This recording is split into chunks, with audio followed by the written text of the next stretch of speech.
Hey guys, what's going on? It's Karl here, back with my monthly tech unboxing haul giveaway video. It feels like forever since I've done my last one. We've had so much tech in the past month and I've done so much traveling. Something ridiculous, like 30,000 miles in 5 days. My body is just kind of clueless, but we're here. We've got a ton of tech to look at, and of course you can win one of the items in today's episode. Simply sub to the channel, be sure to leave a comment down below on your fave. There's a lot to choose from, and of course follow me over on Insta, and in my next month's tech unboxing haul we will announce the winner. PS, before I forget, that last episode's winner was, I'll shoot you off one of those items, so congrats. Let's get to today's goodies. So this first item I surprisingly used the most in the past month. It's a pair of noise canceling headphones, as I've lived on a plane more than I've been on the ground.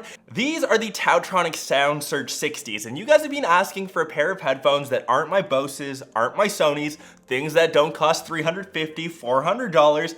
I responded and tried these guys out. These cost 70 bucks, and I think they're the best value for noise canceling headphones without sacrificing too much quality. They're super plush and comfy, and you can imagine on a 14-hour flight to Shanghai, you kind of need that. They've got 30 hours of battery life, and they actually have a supercharge feature. You can juice these up quickly for 5 minutes, and you'll get 2 hours of playback. I found that the sound quality was pretty decent. They've got 40mm drivers, so the bass was nice and deep. Wasn't really sacrificing too much throughout the ranges. Maybe my only thing, you still need a micro USB cable to charge them, but I'm willing to sacrifice that for only spending, say, 70 bucks compared to $300-400 options.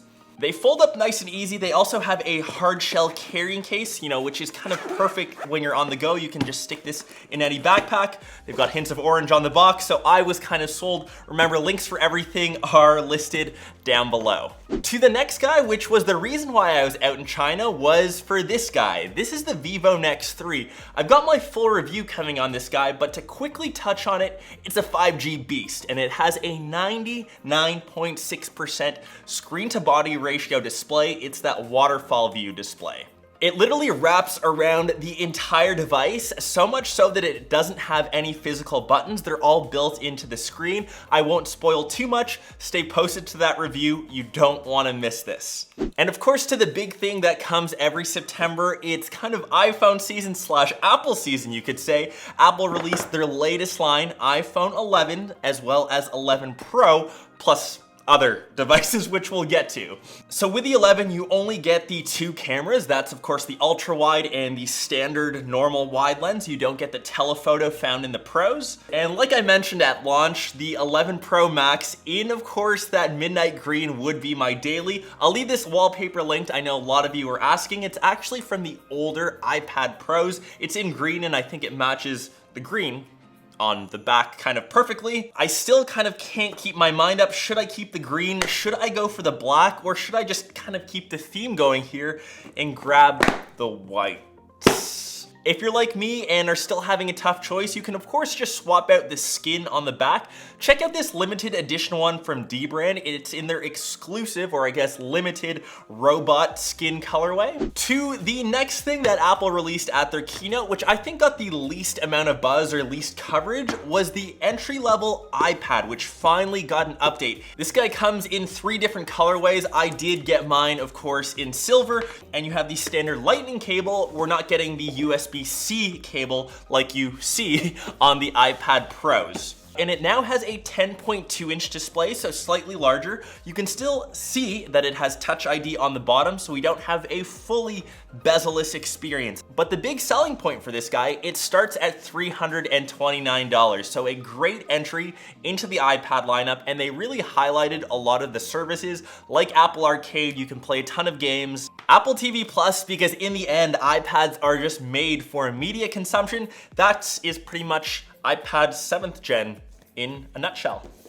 To the next and last thing that Apple announced was their Series 5 of Apple Watches. You've seen on the channel that I've unboxed both the aluminum, this guy, And the stainless steel one, which is the one that I typically use, I just got in the mail though, the titanium, which was the newest, I guess, addition or the newest finish that you could grab. Of course, as this is an unboxing haul, we will get this guy out of the box. The cool little pull tabs, and ooh, on the inside here, you can see that this is all, I guess, titanium now. It's in silver.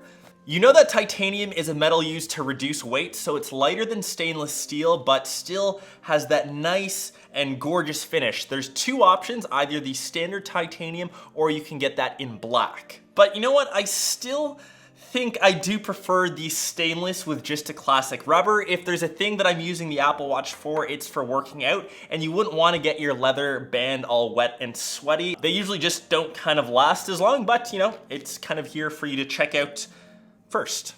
That is finally finished with all the Apple stuff.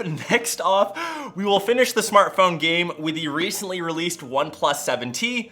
Vids, of course, linked up this way, and I think the biggest thing coming to the 7T is both the price point, $599 for the entry level. This competes with the iPhone 11, and the specs kind of just crush it. Of course, I did a full vid. Like I said, 7T, great value, definitely check this guy out. And last but not least is maybe the item that I am most stoked to check out. It came in two different things.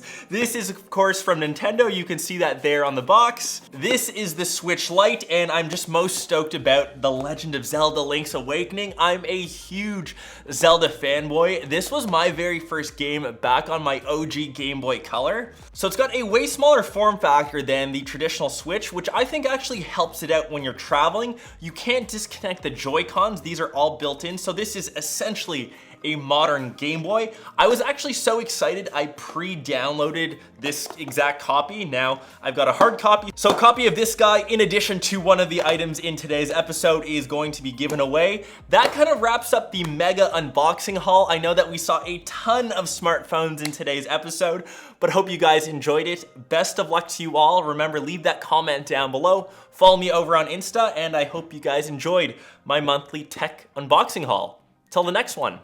Peace.